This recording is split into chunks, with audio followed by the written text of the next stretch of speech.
Of course, a sharp departure from her 2021 stance where she declared that trans women would be welcome, telling critics to kindly jog on. That's British slang for uh, keep on trucking if they had a problem with it. But in the grand tradition of people realizing Twitter is forever, that old post resurfaced and, well, cue the digital inferno. The scandal no one asked for, Barnett's lengthy camera facing explanation, because nothing says sincerity like a front facing iPhone monologue, attempted to clarify her position, citing safety, harassment, and the gym's additional focus on self defense classes and menstrual cycle training, topics she argues are unique to biological women. She did, however, generously acknowledge that everyone deserves a safe space before directing trans women to other gyms with mixed changing rooms, which is kind of like telling someone who was invited to dinner 4 years ago that they could still eat, just not at your table. But hey, at least she still believes inclusivity. Just over there. Internet lawyers assemble. Social media verdict was predictably mixed, split neatly into two equally furious camps. On one side, gender critical feminists cheered, declaring Barnett a hero for drawing a hard biological line in the dumbbell rack. And on the other, trans advocates and their allies accusing her of backpedaling, discrimination, and in some cases, hoping her gym fails spectacularly.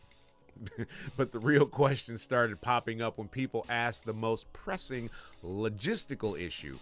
How exactly will this be enforced?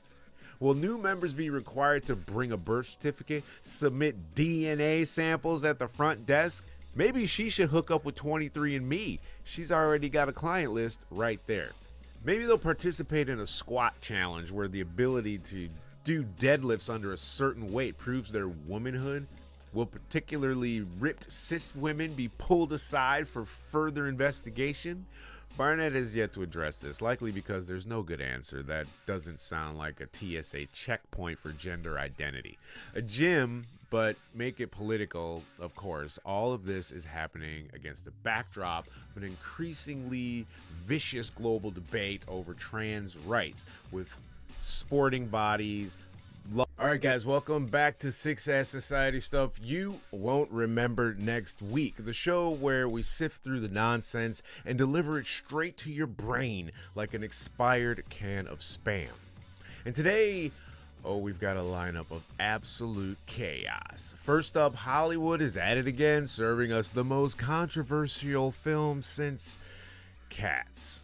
The Snow White remake, better known as Woke White and the Seven Lawsuits. Disney's been tweaking, backpedaling, and scrambling to convince people that, no, really, this is exactly what they meant to do all along. Spoiler alert, nope. But before we can even process that mess, let's talk about something truly terrifying. 23andMe is bankrupt and your genetic data is officially up for sale. That's right, some faceless corporate overlord is about to own your entire DNA sequence, and privacy experts are issuing a red alert. The only way to protect yourself now is to delete all your DNA immediately. So grab a scalpel, some bleach, and a priest, because in 2025, the safest identity is no identity at all. And finally, and things that definitely shouldn't have broken the internet but somehow did, fitness influencer Natalie Barnett just set social media on fire by announcing her new woman-only gym in London, but only for biological women. Which is quite the plot twist, considering that back in 2021, she told anyone who had a problem with trans women joining to kindly jog on. Well, it turns out the internet never forgets, and now she's smack in the middle of a full-scale digital inferno. So buckle up. This episode is packed with lawsuits, lost DNA, and lifting weights with extra controversy. Let's get into it. Oh Lord, I'm so bored. Oh Lord, I'm so bored. All right, let's get into this absolute fever dream.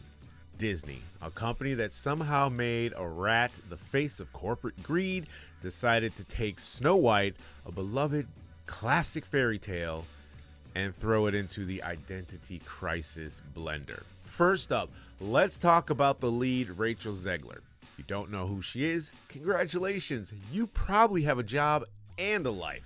Zegler, who has about as much warmth as an eviction notice, got herself into some hot water for publicly dragging the movie she's starring in. Imagine signing up for a job and then immediately complaining about how much it sucks. Oh wait, that's called retail. But here's the kicker. She said the original Snow White was weird because it's about a woman waiting for a prince to save her. How terrible! A fairy tale where romance exists? And look, I get it. Times change. Maybe Snow White doesn't need a prince anymore. Fine. But what does she need?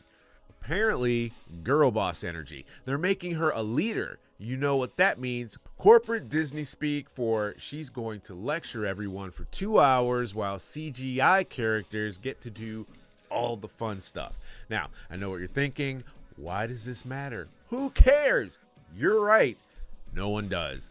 Because by the time this movie actually came out, people had moved on to whatever fresh disaster Hollywood was cooking up. Maybe another Morbius sequel, Morbius 2, it's Morbin time again. I don't know. The possibilities are endless. But here's what does matter. This is just another example of Hollywood taking something people actually like and Frankensteining it into what is being described by some as a lifeless, preachy lecture. And the best part, when it bombed, they blamed the audience. It wasn't us. You guys just weren't ready for it. Yeah, sure. That's why everyone watched Barbie 5 times last year. So here's my advice. Skip it. Rewatch the original, or better yet, go outside, touch some grass, maybe find your own Seven Dwarfs. And by that, I mean friends, because if you're still mad about this, you might need some. Next, story. Okay, listen, you thought that deleting your search history was enough? That clearing your cookies made you safe? That opting out of targeted ads would somehow keep the Illuminati from tracking you? How adorable. No, you need to take it further. I mean, to 11. You need to go full digital detox, but for your genome. Now, if you were wild enough to spit into a tube and mail it to a Silicon Valley startup, congrats. Your unique biological blueprint is now a clearance rack item at a data broker flea market. And that means only one thing. You must manually scrub all traces of DNA from your blood, your skin, your brain, and whatever else DNA is currently loitering in your body like a squatter who refuses to leave. Now, how does one delete their DNA? Excellent question. The World Privacy Forum has issued a 4-step plan to completely genetically annihilate all your DNA. Number 1, full body chemical peel. Your skin cells contain DNA, and the only responsible thing to do is slough them all off. Yes, you will be walking around like a raw chicken breast for a few weeks, but what's a little discomfort compared to the possibility of a future employer buying your genetic data and rejecting your job application because you have the anxiety gene? Number 2, completely drain and replace your blood. Now, I don't know how, figure it out. I mean, maybe call one of those rogue biohackers on Reddit, or see if there's a deal on secondhand plasma at a strip mall clinic in Vegas. The important thing is that no original blood remains. 3, thoroughly rinse your mouth with industrial grade bleach. Your spit is a liability. Gargle like your privacy depends on it, because it does. Swish, swirl, spit, repeat. Number 4, get a brain transplant. This one might be a little tricky, but you gotta think ahead, and preferably with a new brain that doesn't have your data written all over it, right? If that's too difficult, at least try running a magnet or something over your skull to scramble the genetic code a little. It worked on my old hard drive, so it should be fine. Oh, what's that you say? You think this is crazy? I'm crazy? You think this is extreme? Buddy, you clicked accept all cookies on that DNA website years ago. It's over.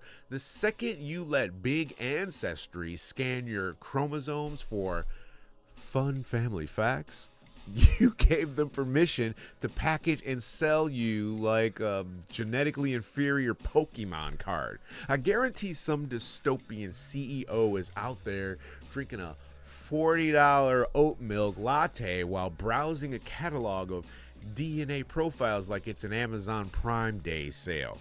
Ooh, this one's got an increased risk of heart disease and likes reality TV. How quirky, I'll take it. Add to cart. And let's not even get into the fact that some billionaire in Dubai is probably 3D printing a clone of you as we speak. Great. Now there's another you out there probably doing CrossFit and stealing your credit score. So what are you going to do about it? Just sit there full of DNA like some amateur? Or are you going to take action? Because let's be clear. If you still have even a single strand of genetic material in your body, by the end of the week, you're basically walking around with a billboard that says, please steal my identity and clone me into a corporate serf. So get to work, folks. Burn it off, bleach it out, delete your genome before it's too late. And if you need me, I'll be in an underground bunker intravenously pumping out the last of my DNA while live streaming my final moments as a sovereign genetic being. Next story. All right, breaking news. Oh, it's not breaking. I just saw it's breaking to me. That's what it means. It's breaking to me. Woman opens a woman-only gym. The internet explodes, and in today's episode, we wrap it up with this story of things that definitely won't break the internet, but somehow did. Fitness influencer Natalie Barnett, who has been hyping up her upcoming London-based fitness club, The Girls Spot, for years, recently announced that the space would now be exclusively for biological women. This is, of course, a sharp departure from her 2021 stance where she declared that trans women would be welcome, telling critics to kindly jog on. That's British slang for keep on trucking if they had a problem with it. But in the grand tradition of people realizing Twitter is forever, that old post resurfaced and, well, cue the digital inferno. The scandal no one asked for, Barnett's lengthy camera-facing explanation, because nothing says sincerity like a front-facing iPhone monologue, attempted to clarify her position, citing safety, harassment, and the gym's additional focus on self-defense classes and menstrual cycle training, topics she argues are unique to biological women. She did, however, generously acknowledge that everyone deserves a safe space before directing trans women to other gyms with mixed changing rooms, which is kind of like telling someone who was invited to dinner 4 years ago that they could still eat, just not at your table. But hey, at least she still believes in inclusivity. Just over there. Internet lawyers assemble. Social media verdict was predictably mixed, split neatly into two equally furious camps. On one side, gender-critical feminists cheered, declaring Barnett a hero for drawing a hard biological line in the dumbbell rack. And on the other, trans advocates and their allies accusing her of backpedaling, discrimination, and in some cases, hoping her gym fails spectacularly. But the real question started popping up when people asked the most pressing logistical issue. How exactly will this be enforced? Will new members be required to bring a birth certificate, submit DNA samples at the front desk? Maybe she should hook up with 23andMe. She's already got a client list right there. Maybe they'll participate in a squat challenge where the ability to do deadlifts under a certain weight proves their womanhood. Will particularly ripped cis women be pulled aside for further investigation? Barnett has yet to address this, likely because there's no good answer that doesn't sound like a TSA checkpoint for gender identity. A gym, but make it political, of course. All of this is happening against the backdrop of an increasingly vicious global debate over trans rights, with sporting bodies, lawmakers, and Twitter warriors alike taking their respective corners all over the place. Across the pond, back home in my good old home of the US of A, President Donald Trump recently signed an executive order barring trans women from competing in female sports, ensuring that America remains an international leader in solving the real problems of the world, like who can throw a javelin where. The UK has been similarly divided, with critics on both sides claiming victimhood in the never-ending debate of whose rights are more oppressed. And now, because why not, a boutique fitness club is ground zero for the latest battle in the gender wars. What happens next? Well, despite the chaos, the girls' spot, I think it's already open, or it's set to open this spring, complete with pink-themed websites and a waiting list for potential members eager to experience a safe, protected space. Whether this turns into a thriving business model or just another cultural flashpoint remains to be seen. But one thing's for sure, Barnett's Gym will never need to spend a single cent on advertising again.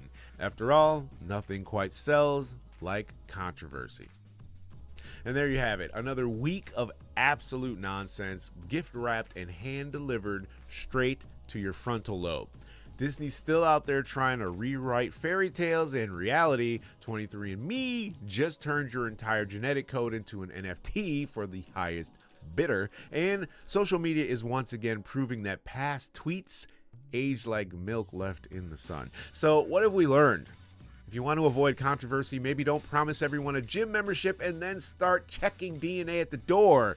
If you ever considered sending your spit to a tech company for fun, congratulations. Your clone army is already in production. And if you're Disney, maybe, just maybe, quit trying to fix what isn't broken. If you like today's episode, make sure you to subscribe, rate, and share it with your most paranoid friend. You know, the one who still thinks their webcam is spying on them. Spoiler, it is. And if you've got a hot take on Snow White, data privacy, or gym drama, hit us up in the comments or slide into our DMs, because in this economy, the only thing we love more than chaos is engagement. Until next time, stay skeptical, stay safe, and maybe, just maybe, don't sell your DNA to strangers. Success Society, stay paranoid, stay untraceable, and for the love of God, stop mailing your DNA to strangers.